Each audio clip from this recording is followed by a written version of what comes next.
Hare Krishna, dear devotees, please accept my humble obeisances. So, we are reading from the book Message of Godhead by His Divine Grace A.C. Bhaktivedanta Swami Śrila Prabhupāda.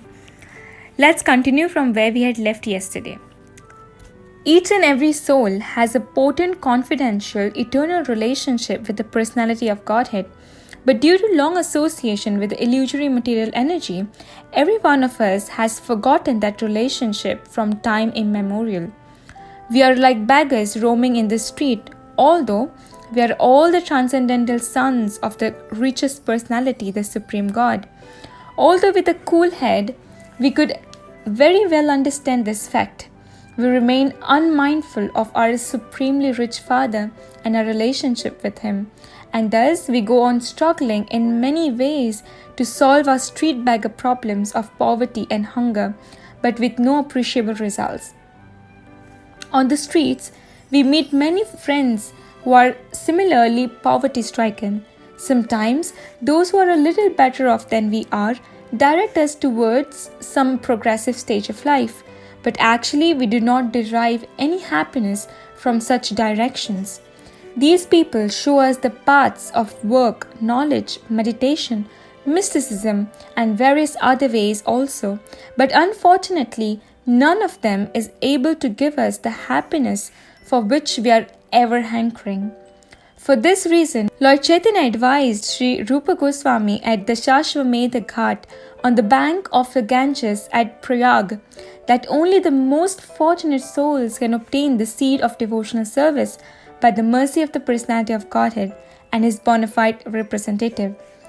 We can get the seed of transcendental devotional service from Sri Krishna, the personality of Godhead Himself, in His transcendental message of Bhagavad Gita. When we are able to grasp this genuine message of Sri Krishna in Bhagavad Gita is devotional service to Him, then and only then will we perfectly appreciate the teachings of Bhagavad Gita. Otherwise, we can go on reading Bhagavad Gita life after life, and we may write 1,001 commentaries on it, but all such attempts at understanding Bhagavad Gita will prove futile. The personality of Godhead has explained Himself in Bhagavad Gita. So many common men have written their autobiographies, and the people in general have enthusiastically read and accepted them.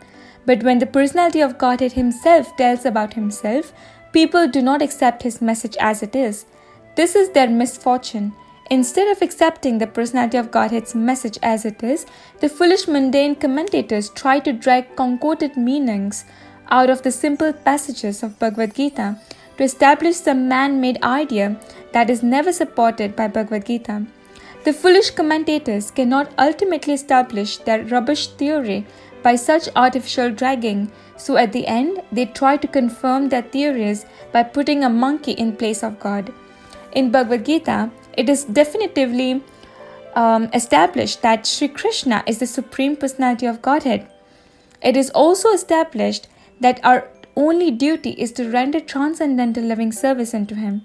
Thus, once we really understand these two facts from the pages of Bhagavad Gita, we can enter into the primary classes of spiritual education. Moving on to the next chapter, chanting the Hare Krishna mantra. The first principle in devotional services is to chant the Hare Krishna Maha Mantra.